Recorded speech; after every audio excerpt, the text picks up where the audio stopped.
formado em Teologia pela Unesp de São Bernardo do Campo, com especialização na Tübingen Universität, e esse nome alemão não sei ler não. Reutemann. Ambas na Alemanha. Atualmente é coordenador do curso de Teologia da Unibenet, é docente de Teologia e História Eclesiástica da FECAD, foi professor convidado de Filosofia em 2003 do Instituto Militar de Engenharia, o IME, professor visitante 2007-2008, isso aí é alemão de novo, na Alemanha, onde lecionou Teologia Sistemática, e é bacharel em Língua e Literatura Alemã pela UF. Bem, esses títulos, e como eu disse sempre, o maior título do irmão Levi, nosso pastor, professor, também pastoreou igrejas na Alemanha, metodista de convicção, mas o maior título dele é servo de Jesus Cristo.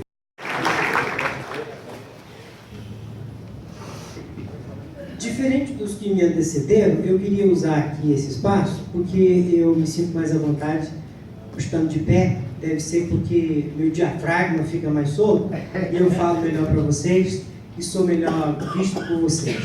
Quero agradecer a FAICAD, na pessoa do professor Germano Soares, pelo convite para poder participar dessa semana teológica, o que muito me honra.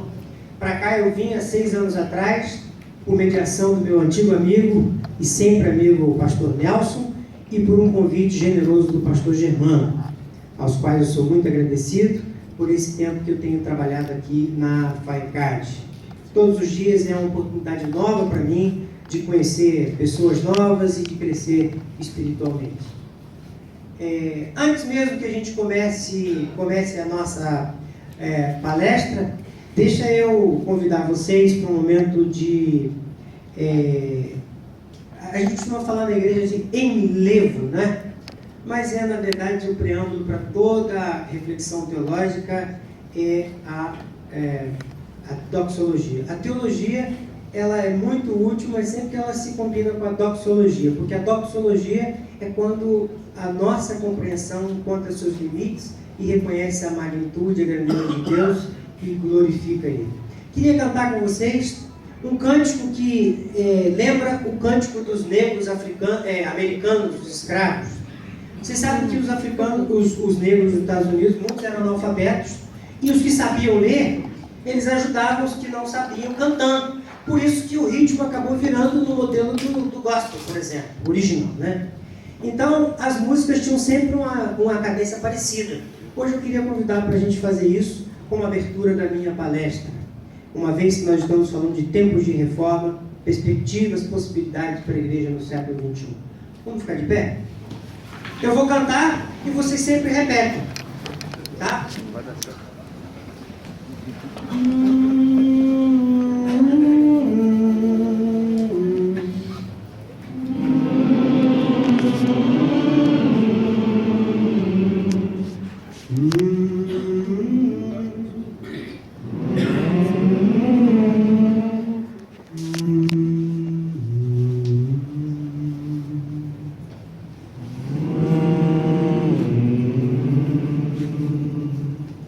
Aqui chegando o Senhor, aqui chegando o Senhor, e poderemos te dar, e poderemos te dar um simples coração e uma vontade de louvar. Um simples coração e uma vontade de louvar. Recebe o nosso louvor. Recebe o nosso louvor. E vida nova nos dá. E vida nova nos dá.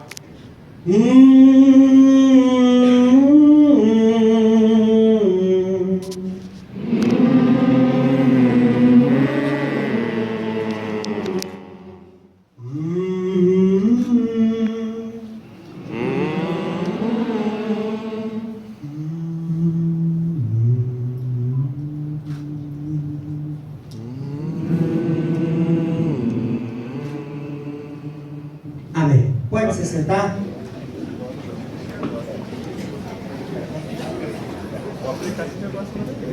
Meus irmãos, minhas irmãs, o tema que me toca falar hoje, na verdade, ele coincide com o acontecimento que norteia a nossa vida como crentes evangélicos desde 500 anos.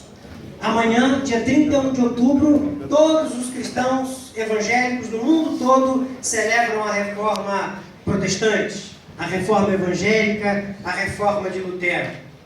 Não sei se vocês sabem, já tem 2 ou 3 anos que o governo da Alemanha preparou uma grande festa, criou uma comissão e vai celebrar no ano que vem, financiado pelo governo da Alemanha, a celebração dos 500 anos da reforma luterana, da reforma evangélica.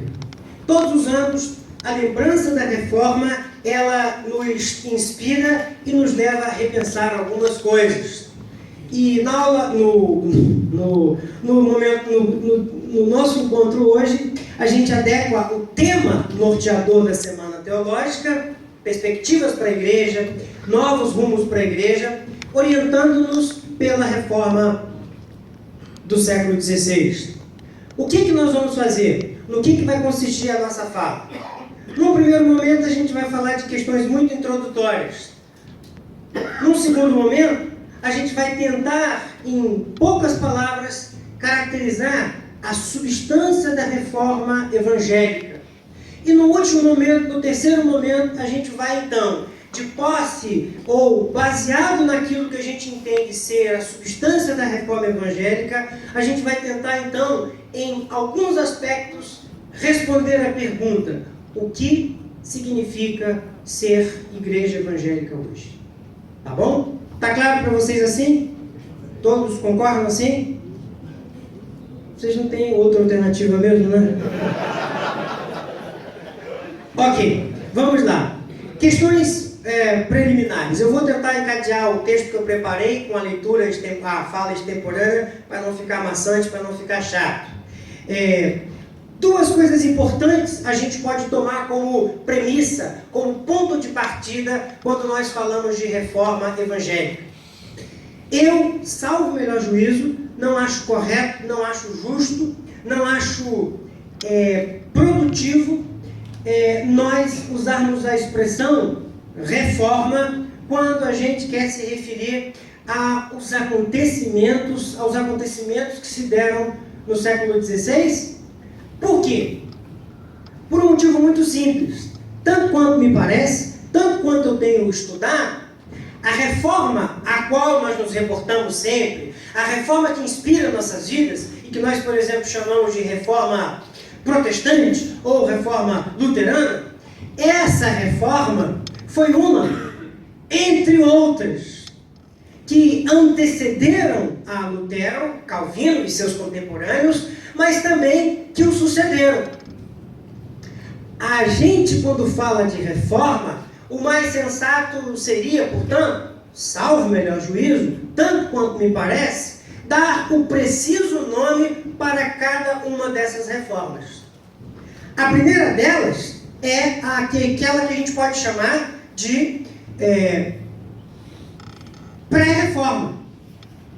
A pré-reforma é aquela reforma que está relacionada a figuras e a pessoas como, por exemplo, Jerônimo Savonarola, ou John Wycliffe, ou Jan Hus, que se deu cerca de 150 anos antes de Lutero, antes de Calvino. Já nesse tempo, no século XV, tanto Wycliffe quanto Hus já propunham significativas mudanças na igreja. Eles, já no seu tempo, criticavam o estado moral do clero, ansiavam por reformas eclesiásticas e propunham que a igreja devesse ocupar, que a Bíblia devesse ocupar, ou deveria ocupar, o centro da fé da igreja. Ou seja, já muito antes de Lutero, havia pessoas que estavam profundamente sensibilizadas com a decadência da igreja. Contemporâneo a Lutero, contemporâneo a Calvino, a Zwingli, Melanchthon, contemporâneo a essa geração de teólogos e de reformadores evangélicos, a gente pode falar da Reforma Católica, também chamada de Contra-Reforma. Em reação ao que Lutero anunciava, a Igreja Católica fez desencadear importantes transformações no seu seio. O Concílio de Trento, por exemplo, mas não somente o Concílio de Trento, a evangelização na América Latina e na Ásia são resultados imediatos desta reforma católica. Mas é sempre bom que se ressalte, é sempre bom que seja dito que seria equivocado circunscrever a reforma católica a uma atitude exclusivamente reativa às mudanças propostas por Lutero, por exemplo. O catolicismo do século XVI soube reconhecer em várias questões levantadas por Lutero motivos mais do que justos e dignos de aceitação para promover uma mudança na igreja.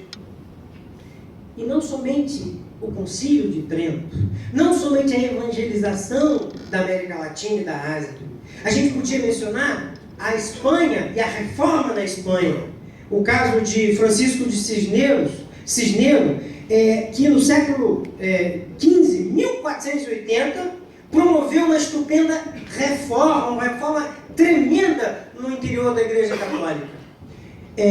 Se quiserem estudar isso mais a fundo, não vão somente no Justo Gonzalez, mas se vocês virem e lerem o livro do Alistair McGrath sobre reformas, ele faz um elogioso documentário dessa grande e importante reforma no interior da Igreja Católica no século XV e começo do século XVI, na Espanha.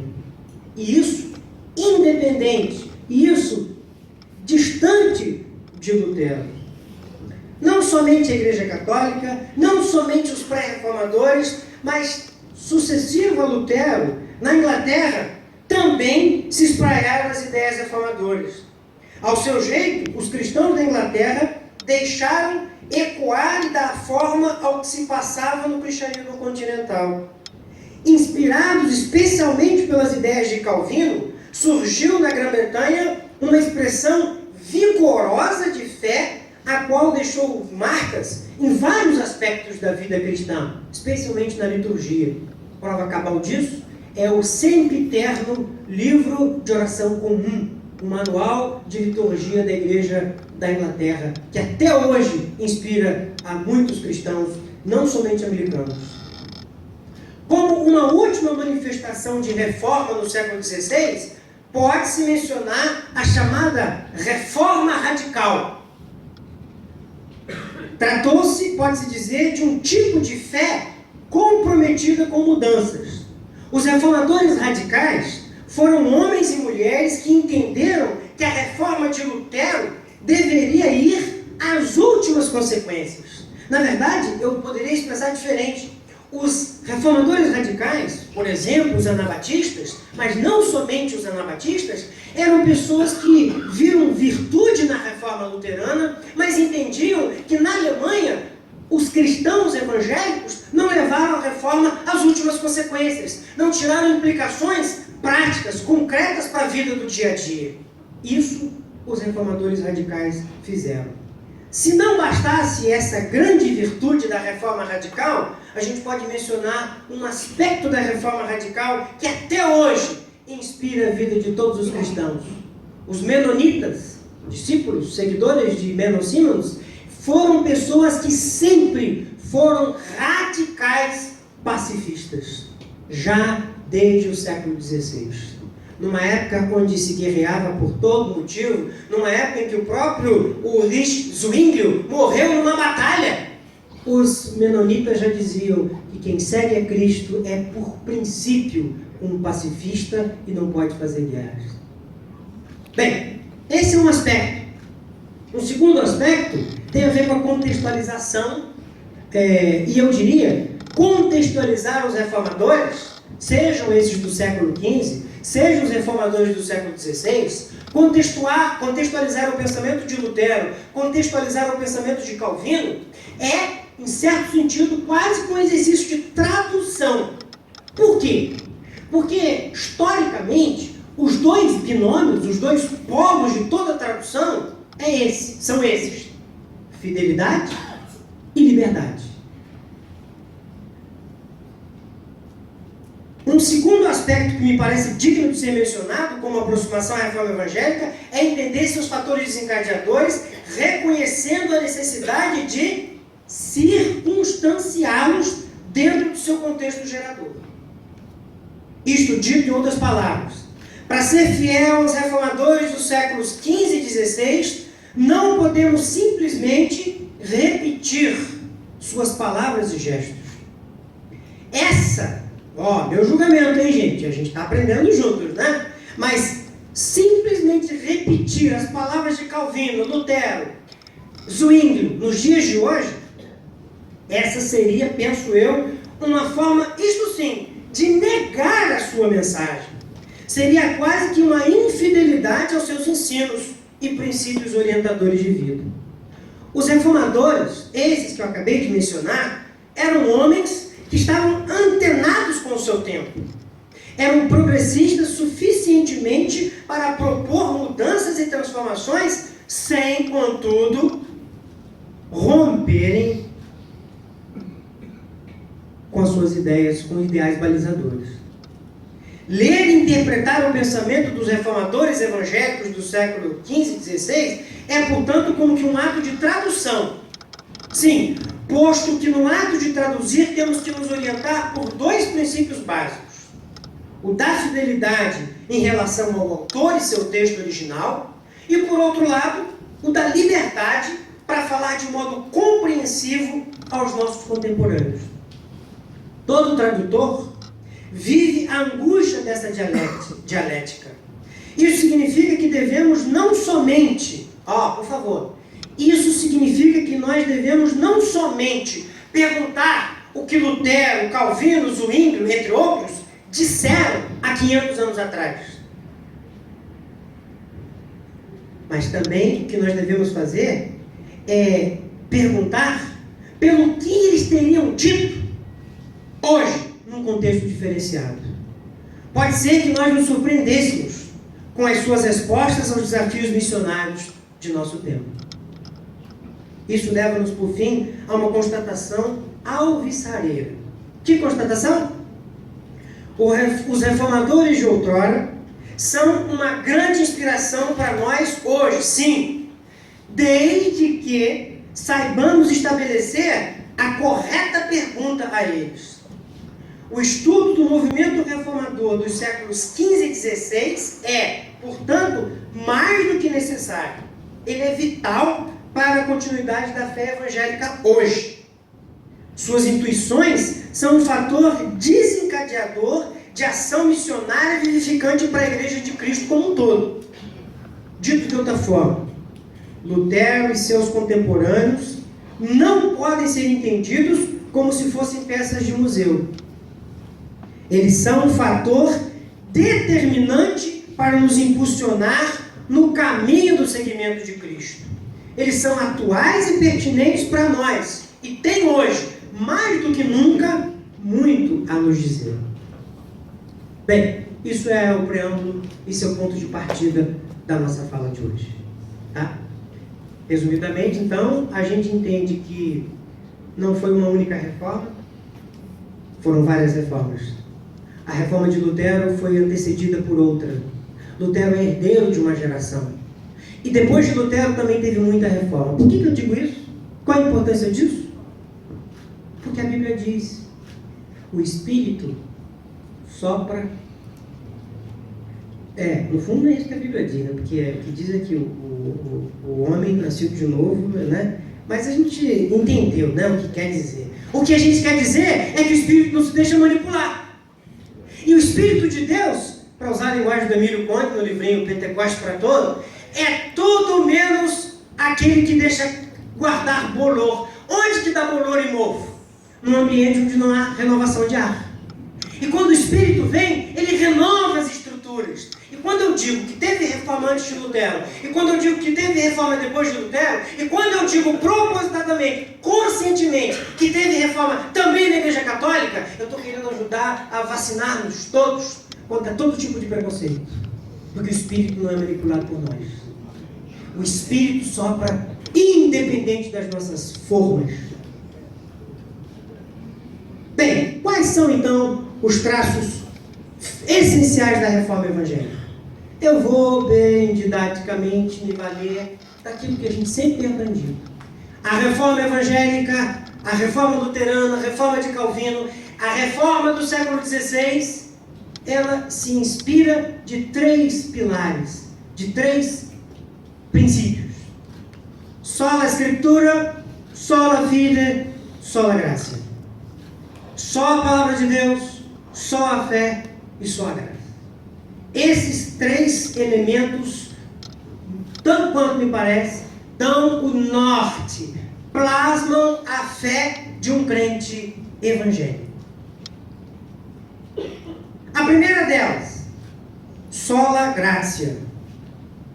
Tomando como ponto de partida essa diversidade teológica e reconhecendo como positiva para a fé cristã a evidente multiplicidade das reformas do século XV e XVI, e junto a isso, tomando o desejo de ser fiel àquilo ao que convencionamos chamar de reforma evangélica, parece mais que oportuno nos perguntarmos pelo que entendemos ser o núcleo reformador.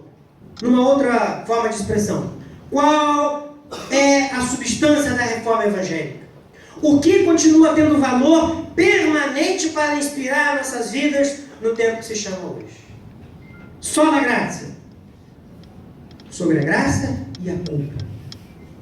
Meus irmãos, a reforma evangélica eclodiu num tempo de profunda ansiedade e incertezas. Lutero viveu num mundo onde as pessoas sentiram-se atormentadas pelos riscos de doenças e guerras. A vida, em suas mais variadas manifestações, estava sob ameaça. Pode-se dizer que o reformador alemão, Lutero, corporificou muito bem o seu tempo e sua geração. Em que medida? Na medida em que ele mesmo, era também uma pessoa apavorada pela possibilidade de morrer e morrer sem o favor de Deus. Ele, Lutero, sentia-se no dever de alcançar a retidão divina. Procurava ansiosamente alcançar a misericórdia de Deus. Isso a gente percebe, sabe em quê? Isso se deixa revelar, se mostra na forma da sua conversão à vida monástica. A gente que viu o filme do Lutero, esse recente, é muito fiel, né, aos fatos. Lutero, numa noite de tempestade, diante do risco da morte, ele promete devotar-se a Deus, tornar-se monge e dedicar a sua vida em honra a Santa Ana. Mais do que isso, Lutero de fato se torna monge agostiniano, vai para o mosteiro, mas a atitude de medo, de ansiedade, de angústia, de pavor daquela geração, Lutero não perde. Lutero abandonou os estudos de direito para seguir a carreira cristã como monge agostiniano, quando se sentiu salvo por Deus na tempestade. Porque não morrera consumido pelos raios da tormenta, decidiu devotar sua vida a Santa Ana. Era assim um homem angustiado, num mundo de medo. Já monge, não viu cessar a sua tormentosa busca por um Deus gracioso. Sua pergunta, seu clamor recorrente era... Vou aqui, então, justificar o meu título de doutorado, né? Falei que eu fiz alemão. Wie kriege ich einen gnädigen Gott? Assembleia de Deus tem que falar em língua, né? Quem vai interpretar o mistério? Vocês estão rindo, né? falar diante de uma heresia dessa. Ainda bem que não tem nenhum representante da convenção hoje aqui, né? Hoje estão todos em casa. Pois é. Wie kriege ich einen gnädigen Gott? Como eu posso alcançar um Deus que me seja gracioso, que seja compassivo, que seja perdoador?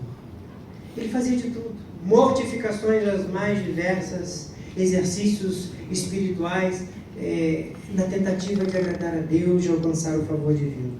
Eu vou citar um teólogo radicado no Brasil, que já não mora aqui mais, um grande teólogo, Richard Shaw. Richard Shaw, no livrinho dele sobre teologia da libertação e reforma, ele diz assim, se referindo a esse problema, vou citar, abre aspas, nascido em 1483, muito cedo, Lutero, se sentiu obcecado com o problema de viver em paz com Deus. Em sua luta para encontrar uma solução, entrou para um mosteiro agostiniano, onde logo se destacou pela intensidade de sua disciplina espiritual e o fervor de uma busca por segurança que, lamentavelmente, estava fora do seu alcance. Como posso alcançar um Deus que seja gracioso? Diante dessa angustiosa questão, Lutero pôde encontrar na leitura das Escrituras Sagradas e na sua meditação a resposta. Olha que resposta linda que ele encontrou. O favor de Deus é presente que vem de fora. É justitia aliena. Justiça de fora, alheia. Retidão que vem como um dom. Lutero redescobriu a antiga verdade da fé. Que verdade? A verdade de que Deus não é um juiz que requer de nós algo que não possamos lhe ofertar. Ele, Deus, é antes que isso um Pai amoroso que vem ao nosso encontro, sabedor de nossas imperfeições e fraquezas. Deus nos dá gratuitamente nos méritos de Cristo o que Ele espera de nós. Vou repetir. Deus nos dá gratuitamente nos méritos de Cristo aquilo que Ele pede, que Ele requer de nós. Isso é a substância do Evangelho. Essa nova forma de entender as coisas provocou uma revolução na vida de Lutero. Ele não precisava mais lutar contra si mesmo para agradar a Deus. Deus é bom. Deus é bom. Infinitamente gracioso. Sua graça é o seu jeito de ser. Onde quer que o pecado tenha deixado suas marcas destrutivas, maior será a ação sanadora da graça de Deus. E isso de modo superabundante. Romanos capítulo 5, versículo 20. Vocês estão com a Bíblia aí, né, gente? Porque isso aqui é um seminário teológico, não é uma faculdade de engenharia, né? Romanos 5, 20. Olha que maravilha. Sobreveio a lei para que abundasse a ofensa, mas onde abundou o pecado? Alguém me dá uma glória a Deus aí, por favor? Podia ser um pastor de Assembleia de Deus, né, gente? Pois é, quem sabe, né? Esta é possivelmente a mais importante das marcas da reforma evangélica. Vou repetir, porque isso é forte, como diz o Rodomiro Santiago. Isso é forte. Estou antenado com o que está acontecendo no mundo evangélico, está vendo, Fernando? Pois é. Esta é possivelmente a mais importante das marcas da reforma evangélica, posto que dela provém todas as demais. Tudo começa na graça. Tudo começa e termina na graça. Ser evangélico é, acima de tudo, falar de um Deus bom e generoso, que não nos condena, mas que vem ao nosso encontro pautado em seu amor. A graça de Deus é o seu voltar-se em nossa direção. A graça de Deus é o seu voltar-se em nossa direção, visando sempre o nosso bem. E isso, de modo irreversível, incondicional, inexplicável e imerecido. 4 I's da graça de Deus: irreversível, incondicional, inexplicável e imerecido. Quanto mais nos distanciamos dessa forma de entender as coisas, tanto mais deixamos de ser evangélicos. Pode ser cristão, mas não é evangélico. Tem uma grande diferença. Porque está cheio de igreja aí que se diz evangélica, mas é cristã e não é evangélica. Por quê? Por causa desse quesito. A graça superabundante, que não exige, que não cobra, que não faz barganha, que é dádiva, que é dom. Imerecido, inexplicável. O que mais? Irreversível? Incondicional. Valeu, Carol. Obrigado. Segunda coluna, segundo aspecto, sola escritura. Martinho Lutero não fez a sua fascinante descoberta dissociada de quem lhe antecedeu. Com ele se realizou a grande verdade. Qual verdade? Que ninguém aprende sozinho, aprendemos em comunhão. Já dizia Paulo Freire. Ninguém aprende sozinho, aprendemos em comunhão. Lutero recebeu influência direta, ainda que não explícita, de Wycliffe, Hus, Savonarola, entre outros. Quando estes diziam o quê? Que a igreja deveria se voltar para a palavra de Deus. Os concílios e os papas se equivocam. Os concílios e os papas se equivocam. Mas a palavra de Deus é eterna e tem autoridade permanente. A Bíblia deveria ter sempre a palavra final. Para Lutero, a Bíblia era o centro da teologia. Na verdade, teologia seria cristã na exata medida em que estivesse fundamentada na palavra de Deus. Por isso é que para ele, Lutero, as escrituras sagradas tinham mais valor do que a tradição cristã. Agora, gente, cuidado, hein? A Bíblia para Lutero tinha mais valor que a tradição cristã.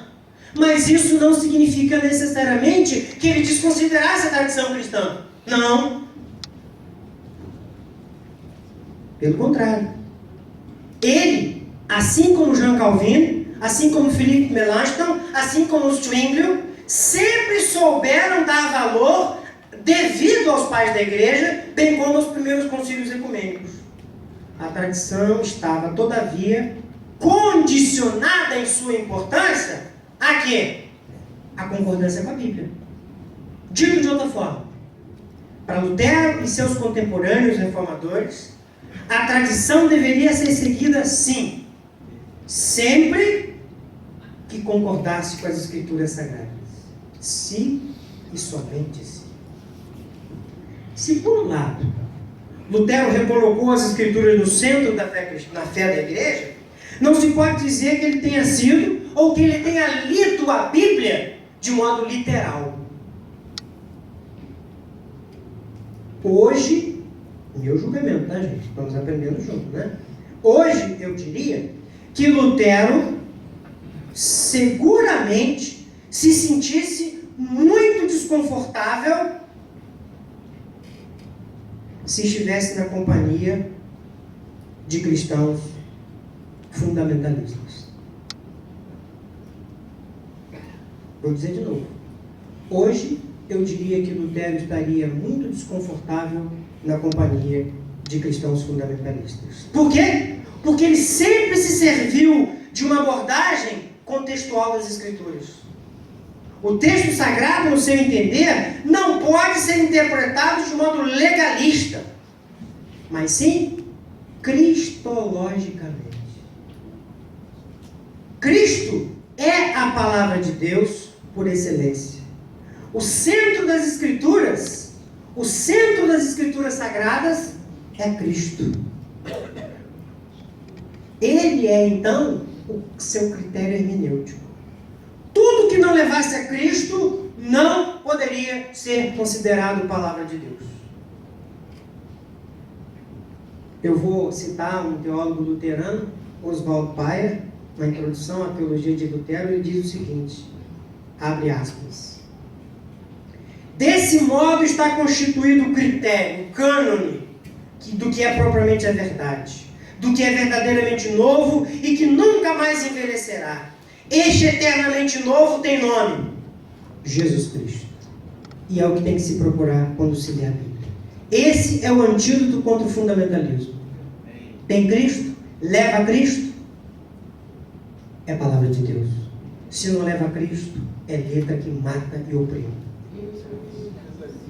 Terceiro aspecto: sola fide, sobre fé e as obras. Diante de um Deus de pura graça, não nos aproximamos de outra forma que não seja em confiante obediência. A reforma evangélica foi como que um edifício, se eu pudesse comparar, cujo alicerce era a fé. Mas como é que se entendia a fé? A fé era entendida por Lutero e seus contemporâneos como um ato fiducial. Fiducial. Ou seja, a atitude de alguém que se lança sem reserva a outro alguém, na segurança de que não se decepcionará. Isso era fundamental para Lutero. Se jogar sem reservas. Se lançar confiantemente. Na segurança de quê? Não perderei meu tempo, de que eu sei em quem eu creio, vai me suster.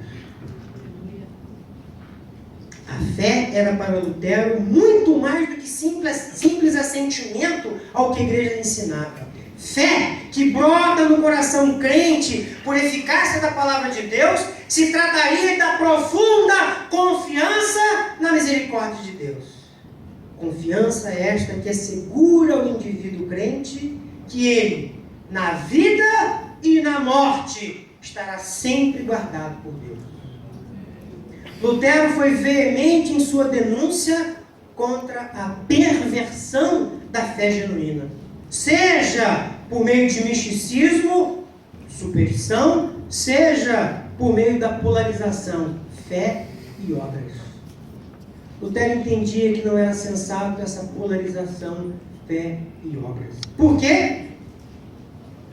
Contra essa distorção, ele afirmou que a fé que salva é uma confiança sem reservas na graça redentora de Deus manifesta em Jesus Cristo. A fé para Lutero, assim como para Paulo, não precisa ser complementada para possibilitar a salvação da pessoa humana. A fé não precisa de complemento. A fé que salva não precisa de muleta, de acréscimo, de sacrifício. Porque um sacrifício já foi feito. Ele atrelou a fé que salva à ação criativa da palavra de Deus. Mas, por outro lado, Lutero não desconhecia os riscos de uma fé sem obras, sem frutos. Por conta disso, o reformador alemão ressaltou a necessidade de que reconhecêssemos que uma fé sem obras, por si só, já estaria morta. Desde sempre, ele ensinou que a fé que faz o homem justo deve, consequentemente, produzir boas obras. Cuidado, porque a ordem é muito perigosa se invertida. A fé que justifica, a fé que salva, deve, consequentemente, produzir boas obras. A fé que salva e não as obras. Mas as obras são o quê? Um reflexo necessário de que, de fato, foi salvo pela fé, na base da graça. É como se ele dissesse: só a fé, sim. Paulo escreve, só a fide. Mas nunca só, nunca desamparada, nunca solitária. Sola fides nunquam solo. Sola fides nunquam sola. Ou seja, é só a fé que salva, sim, mas nunca solitária. Nunca desacompanhada do quê? Das boas obras. Um cristão evangélico deveria ser, por isso mesmo, um operoso praticante de boas obras. Quem viu a palestra de ontem sabe do que a gente está falando. Mas, claro, o professor de ontem não podia ter sido. Um cristão evangélico deverá, por isso mesmo, ser um operoso praticante de boas obras.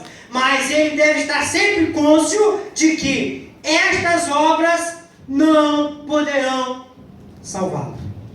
Elas são apenas reflexo de uma salvação. O crente em Cristo pratica, portanto, boas obras, não para ser salvo, mas porque foi salvo. Não para ser salvo, mas porque foi salvo. Bem, eu acho que metade do caminho já está seguido. Se essas são as substâncias, ou é a substância da fé evangélica, vamos tentar então tirar consequências disso, né? A pergunta que agora vem: uma igreja que se renova, uma igreja que se reforma sempre.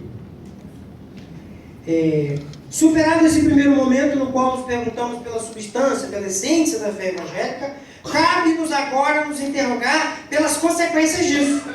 Se aceitamos que as Escrituras Sagradas, a fé e a graça, são os elementos essenciais da tradição cristã evangélica, que implicações adviriam disso? Quais seriam, portanto, as marcas de um cristianismo evangélico para os nossos dias?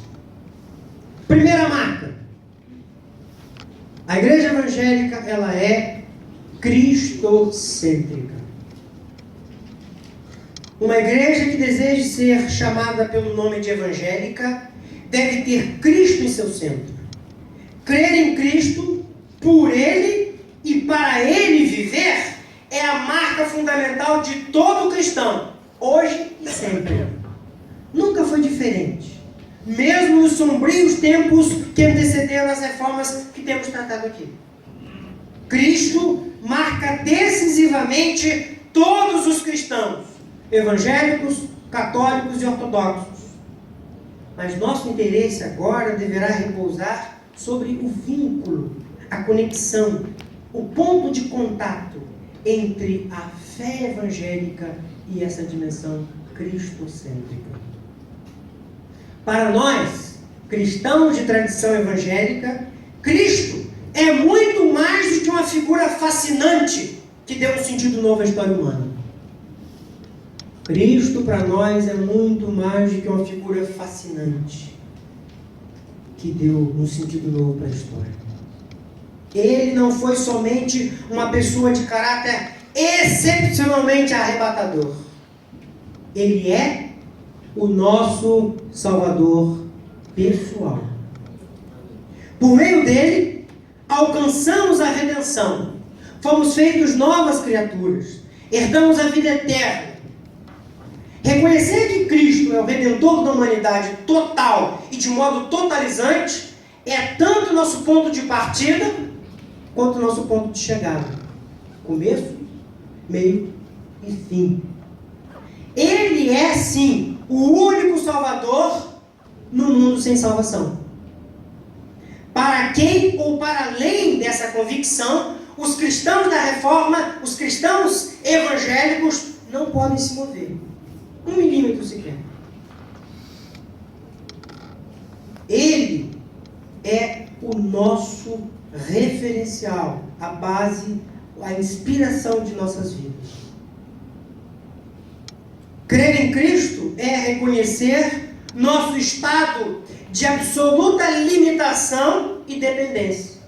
Mais do que isso, crer em Cristo é considerar-se incapaz de operar a própria salvação.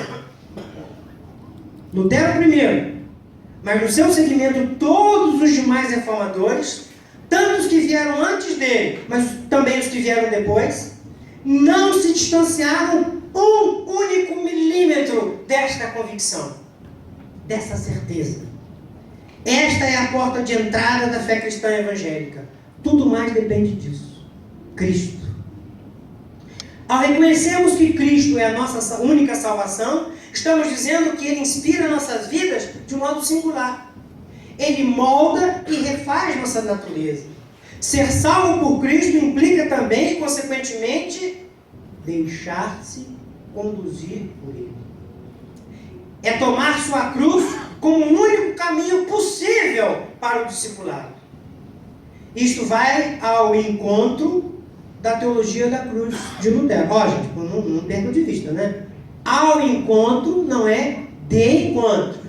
De encontro é contra. Ao encontro é a favor.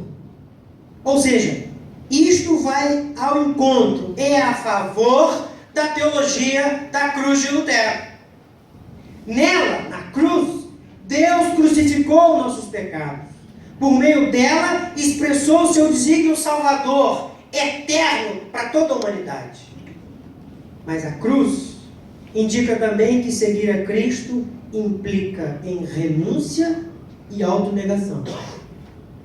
Quem se coloca no seguimento de Cristo deverá estar pronto a inverter diuturnamente os valores deste mundo, a recusar-se a fazer a própria vontade. A cruz de Cristo é um indicativo de que a graça de Deus é grátis, mas custa caro. Pôr-se a caminho nos trilhos do reino de Deus é estar pronto a caminhar na direção oposta a muitos dos valores e conceitos deste mundo, posto que há uma acentuada diferença, eu diria uma diferença qualitativa entre o projeto de vida do reino de Deus e aquele do reino deste mundo. Quem encontrou em Cristo o sentido definitivo para a sua vida, deverá, portanto, estar pronto para o quê? Conversão contínua. Lutero, na primeira das 95 teses, já nos lembrava de que a vida cristã deveria ser permanente penitência. Adotar o caráter de Cristo é deixar-se plasmar por seu modo de ser. Cristãos evangélicos aspiram por espelhar em suas vidas o caráter de Cristo. Seu amor às pessoas, especialmente as mais pobres e desprotegidas, bem como sua invencível capacidade de autoentrega e dedicação à vontade de Deus. Faz, portanto, grande mal a si mesmo, mas também a toda a família da fé, a constatação de que cristãos há que, mesmo estando vinculados à fé evangélica de um modo formal, não têm sido capazes de perceber a urgência de adotar esse projeto cristocêntrico de vida. Dito de outra forma, é muito ruim a gente ter que constatar que pessoas existem que estão vinculadas à igreja cristã evangélica há anos, mas nem por isso são reflexos dessa constante e contínua mudança de acordo com o caráter de Cristo. Faz, portanto, isso eu já falei. É mais que necessário, portanto, que estejamos conscientes de que nossa tarefa neste mundo e nos dias de hoje é sermos, para usar a linguagem de Dietrich Bonhoeffer, um Cristo para o mundo. Um Cristo para o mundo. Daí podemos dizer que quanto menos cristocêntrica uma igreja é, menos evangélica ela será. Quando a igreja prega tudo mais que não seja Cristo, e Cristo crucificado, é maravilhoso, pode encher a igreja, pode arrepiar, pode fazer o diabo, mas não é cristã e muito menos evangélica. O pastor escapuliu, tá? Escapuliu. Esquece essa parte. Segundo aspecto, graciosa. Uma igreja evangélica hoje deveria ser cristocêntrica e deveria ser também graciosa. Mas como acontece na prática da vida o seguimento de Cristo? Quais são as marcas reais daqueles que se colocaram a caminho no discipulado evangélico de Jesus?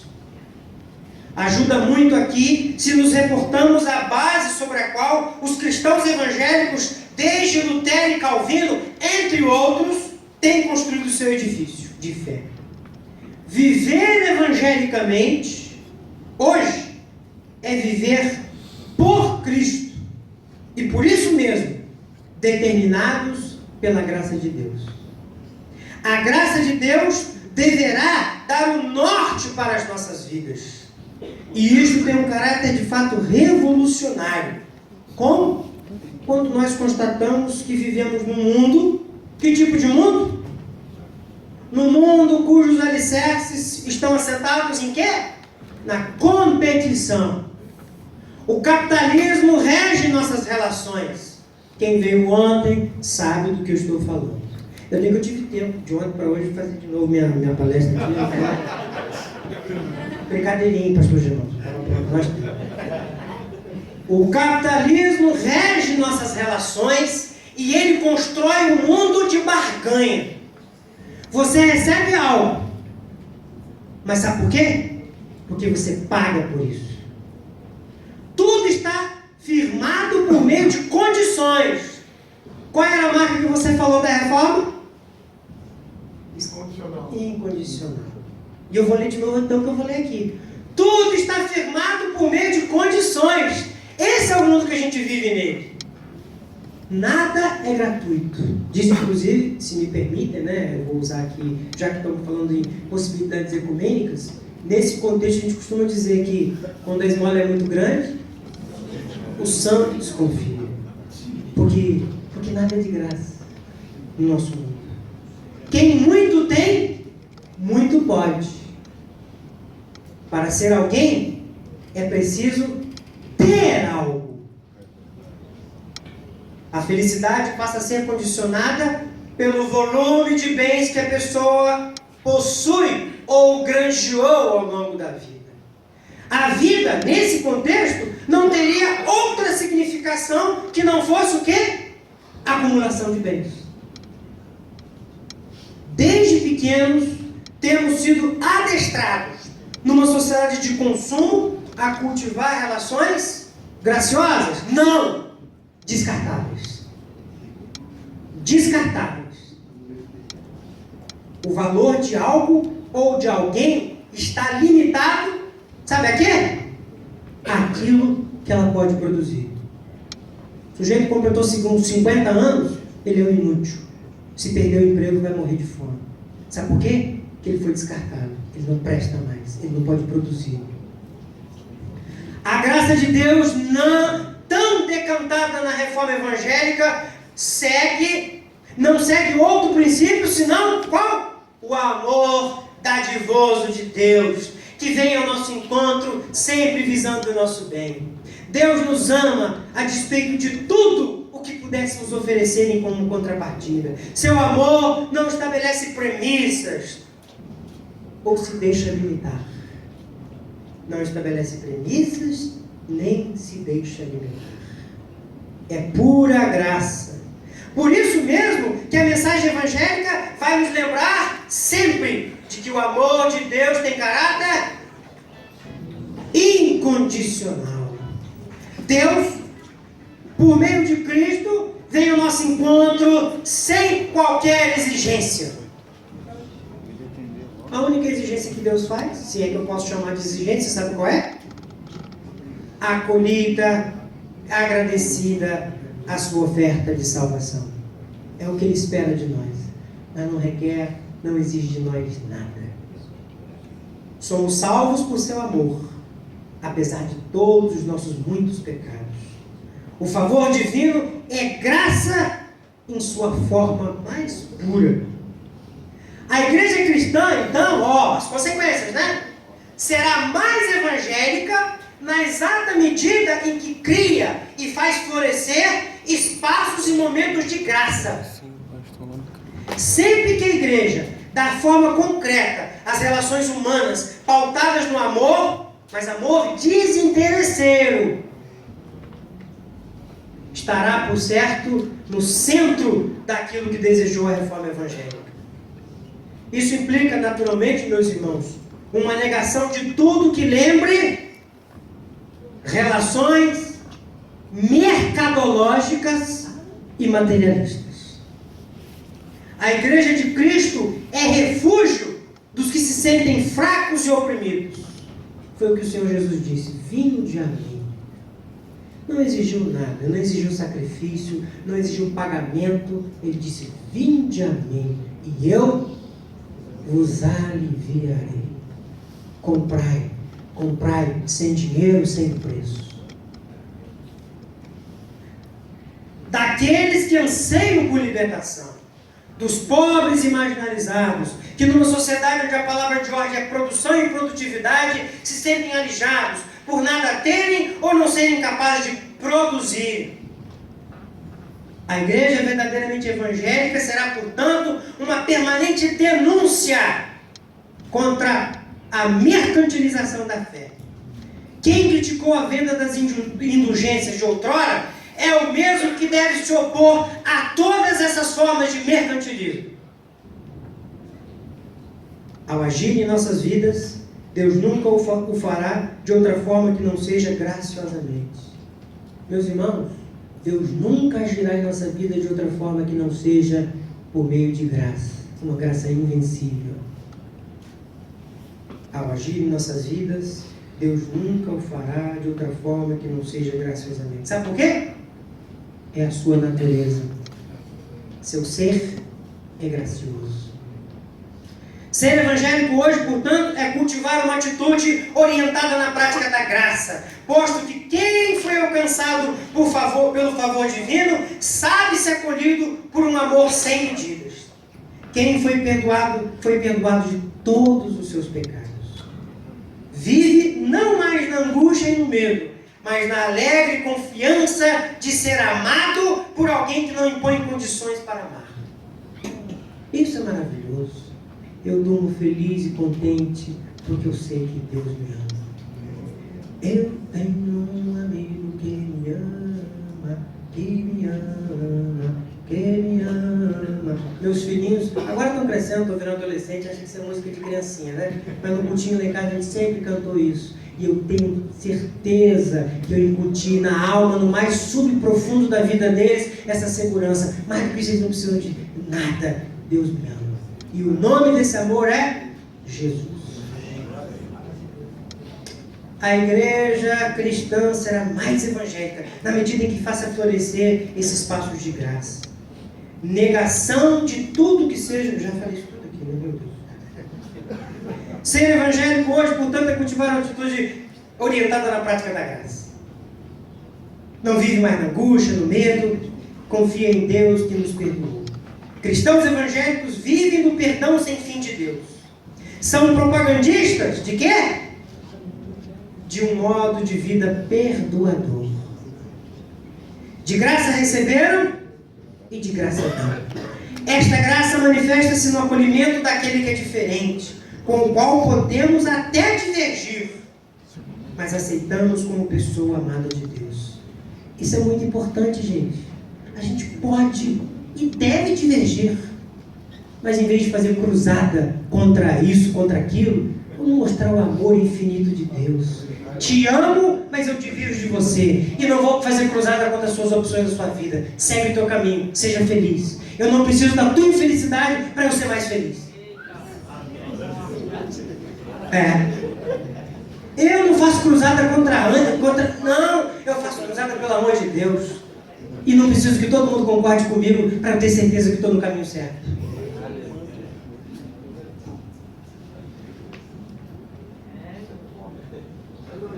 É forte assim. Está acabando já, gente. Tem um ano. A graça de que falavam os reformadores evangélicos do século XVI, Lutero, Calvino, Zwingli, Melanchthon, não exigia concordância em todas as questões. Ela procurou a liberdade nas questões secundárias e só desejou unidade naquilo que fosse essencial. No geral, a gente dá liberdade para as pessoas, mas na substância a gente quer unidade. Mas é na substância. Pensar e deixar pensar. Comunidades evangélicas são, por isso mesmo, comunidades construídas na base do reconhecimento do valor das pessoas, especialmente as mais frágeis e impotentes. Isso porque sabem que o que realmente dá valor a alguém é a graça infinita de Deus, que criou homens e mulheres para o seu louvor e movido exclusivamente pelo amor gracioso. Último aspecto. Uma igreja cristã evangélica é fundada na palavra de Deus. Esse é o terceiro aspecto. De Lutero se dizia, dizia, né? Mas eu creio que era verdade. Ele não precisava de príncipes, não precisava de exércitos, mas somente da palavra de Deus para levar a reforma adiante. Os reformadores evangélicos de todas as épocas afirmaram contundentemente a necessidade de a igreja cristã tomar as Escrituras Sagradas como marco orientador da fé, como guia doutrinário de maior valor que papas e concílios. Desde então, se tornou consensual crer que uma igreja cristã será mais evangélica na exata medida em que toma as Escrituras Sagradas como seu instrumento norteador. Mas o que está por detrás disso? O que está na base disso? O que está na base disso é que a palavra de Deus, ela é eficaz, sabe para quê? Para produzir a fé. Ela nos faz crescer no conhecimento da vontade de Deus. Ela é instrumento que guia nossos passos. Se nos tempos de Lutero, um dos grandes desafios que se colocava aos cristãos era o desconhecimento das Escrituras por parte do povo, hoje nos deparamos com uma situação não menos preocupante. Qual situação? A instrumentalização da Bíblia para legitimar práticas eclesiológicas que pouco ou nada tem a ver com a palavra de Deus.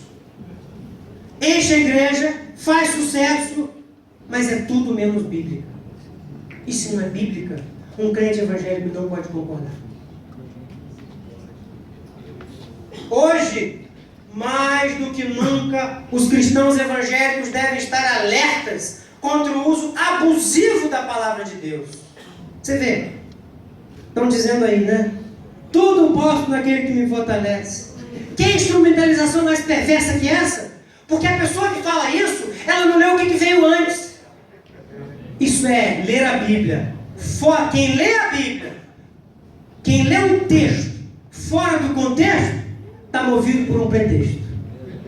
E poucas vezes, não poucas vezes, é um pretexto demoníaco. Nós, cristãos evangélicos, devemos estar atentos aos riscos de todo tipo de literalismo nas suas mais diversas manifestações. A Bíblia é a palavra de Deus, sim. Sabe por quê? Porque ela é obra do Espírito Santo. E mais do que isso, porque ela é obra do Espírito Santo, ela faz brotar no indivíduo crente uma fé viva e geradora de paz e alegria no Senhor. É por isso mesmo, gente, que há 60, 70, 80 anos atrás, para citar só a Assembleia de Deus, sem dinheiro de americano, gente semi-letradas conseguiram converter-se na maior igreja do Brasil. Não precisou de príncipes, não precisou de exércitos. Maldito o dia em que a Assembleia de Deus precisar de príncipes e exércitos. É o princípio do fim. Isso vale para a Assembleia de Deus, mas vale para qualquer igreja evangélica. Para Lutero, as Escrituras Sagradas têm a Cristo como seu centro e devem a Ele levar. Cristo é o critério hermenêutico por excelência. Mas, com Lutero e os demais reformadores, os evangélicos de hoje devem reaprender a ler a Bíblia. A leitura da Bíblia não pode deixar de ocupar a centralidade da vida do povo cristão. O livro inspirado de Deus precisa voltar a inspirar as nossas vidas. Para isso, deve ser interpretado sempre e a cada vez mais de modo libertador. Quanto mais influência a palavra de Deus tem em nossas vidas, mais evangélicos seremos. Vou repetir. Quanto mais e maior influência que a palavra de Deus tiver em nossas vidas, tanto mais seremos evangélicos. Pastor Germano tem mais de 50 anos, Pastor Nelson beirando isso aí, são daquela época que o nosso...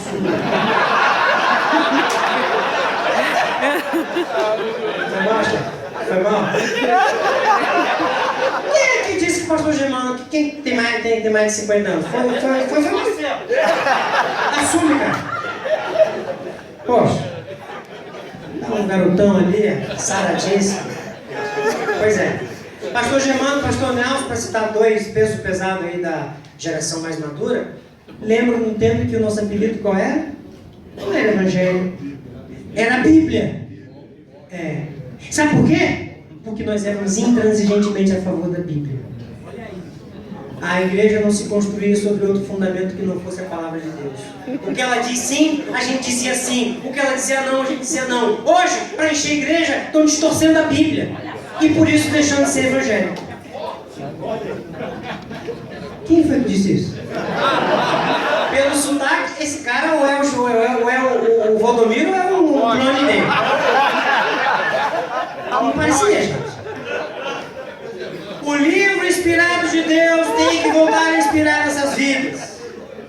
É preciso, portanto, ler a Bíblia com o desejo autêntico e genuíno de ser instruído por Deus na verdade. Porque o sujeito que vai ler a Bíblia com preconceito, ele não vai, a cabeça dele não vai entrar nada de novo. É preciso, portanto, ler a Bíblia com o desejo de ser instruído por Deus na verdade. Ler o livro sagrado tem real valor se o fizermos movidos exclusivamente por devoção. Deixar-se assim inspirar para atuar na vida como instrumento de Deus. E aqui eu quero fazer um desafio para vocês. Quantos aqui hoje saíram de casa para trabalhar e foram ler a Bíblia? Mas peraí, não é ler a Bíblia para preparar um sermão, não é ler a Bíblia para preparar uma palestra. Ler a Bíblia para deixar ser guiado, moldado e remoldado por Deus. Se não fizeram isso, volta a reaprender, porque vão virar ótimos teólogos e com risco de não ter vida com Deus.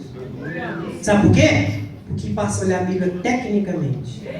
E ela passa a ser um instrumento didático, mas não é um instrumento que transforma a vida da gente. E eu falo isso, gente, não tenho medo nenhum. Vai lá, pode acompanhar a minha casa. Eu sempre tenho lido a Bíblia. E não faço isso com arrogância, porque eu falo humildemente. Sem isso eu estaria perdido.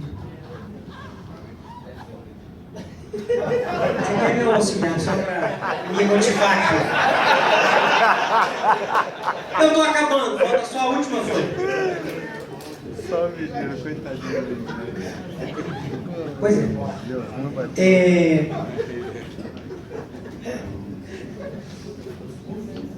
Bem, vamos concluir? Vamos para a conclusão. Uma reforma para hoje. Os reformadores do século XV e XVI não são peças de museu. Não são peças de museu. Sabe por quê? Porque lá no museu eles não fazem mal a ninguém. Eles não incomodam a gente. Não inspiram novas práticas eclesiológicas, novas práticas missionárias. Não contestam nossas vidas. Por isso que está cheio de luterano aí, está cheio de calvinista, que fica macaqueando versículo de Lutero e Calvino de 1500, mas não transporta isso para os dias de hoje. Sabe por quê? Porque é muito cômodo, não muda nada. Só preserva tradições antigas, ossificadas. E para não pensar que eu estou cutucando onça com vara curta, eu vou acrescentar luteranos, calvinistas e metodistas, tá? Que fariam melhor, mais bem a Wesley, por exemplo, se deixasse o Wesley falar. Mas a gente pega ele e bota dentro da nossa forma. Aí ele fica manso e suave, como um cordeiro. Somos resultado do seu empenho por restaurar. Não são peças de museu, ainda que sejam parte determinante de nossa história. Hoje nós somos resultado de seu empenho por restaurar a integridade e o vigor da fé cristã em tempos realmente obscuros. Eles nos comunicaram assim uma marca indelével. Com base nesta rica herança, pode-se falar hoje de marcas permanentes que caracterizam o cristão evangélico. Existem sim traços que nos dão identidade, nos unificam, fazendo de nossa existência crente uma tarefa missionária comum. A ideia de uma herança evangélica é, portanto, o reconhecimento da necessidade do retorno às fontes, retorno às fontes. É preciso retornar sempre de novo às matrizes, às fontes geradoras da fé evangélica. Isso não significa, em hipótese alguma, canonizar os reformadores. Lutero morreu por mim na cruz. Calvino muito menos. Se assim fosse, não estaríamos lidando com uma historiografia séria, consequente, mas sim com uma forma grosseira e estéril de agiografia. Vocês sabem o que é hagios, né? Hagios. Santo. Então, não é historiografia, é relato de santo. E eles não são, nesse sentido, santos. Nós, evangélicos, reconhecemos o valor de nossos pais na fé, sem, entretanto, desconsiderar seus erros e imperfeições. Exemplo. Não é para nós estranho e omitido o fato que Lutero se posicionou ao lado dos príncipes na Guerra dos Camponeses. 100 e tantas mil pessoas foram mortas. Não é para nós desconhecido e estranho que Calvino foi indiretamente responsável pela morte do médico Miguel de Serveto. Isso para citar apenas algumas das fragilidades desses homens e de sua geração. Mas o seu valor não pode ser reduzido às suas falhas. Sua importância está, isto sim, em sua capacidade de ver além do seu tempo, de empenhar-se com todas as suas forças para serem fiéis e consequentes ao chamado que receberam de Deus. Nisto está a substância do seu legado. Podemos falar hoje, portanto, de marcas evangélicas atuais. Há as marcas que atualizam na vida dos crentes de hoje o ideal e o anseio que norteou os reformadores de ontem. Todos os dias estamos sendo desafiados por Deus a dar roupagem nova à herança que recebemos daqueles que nos antecederam. Atualizar a fé quer dizer, acima de tudo, reconhecer que vivemos num outro tempo. Estamos separados por cerca de 500 anos, mas ainda assim estamos unidos naquilo que é a substância da fé. É preciso, pois, ir além dos reformadores, mas sendo sempre fiéis ao seu espírito. Isto não faremos com respostas prontas. Vale mesmo é a colocação da pergunta: o que significa ser evangélico hoje? Deus, por certo, nos iluminará, assim como fez com os reformadores de outrora. Sabe por quê? Ele é um castelo forte. Que Deus nos abençoe. Amém.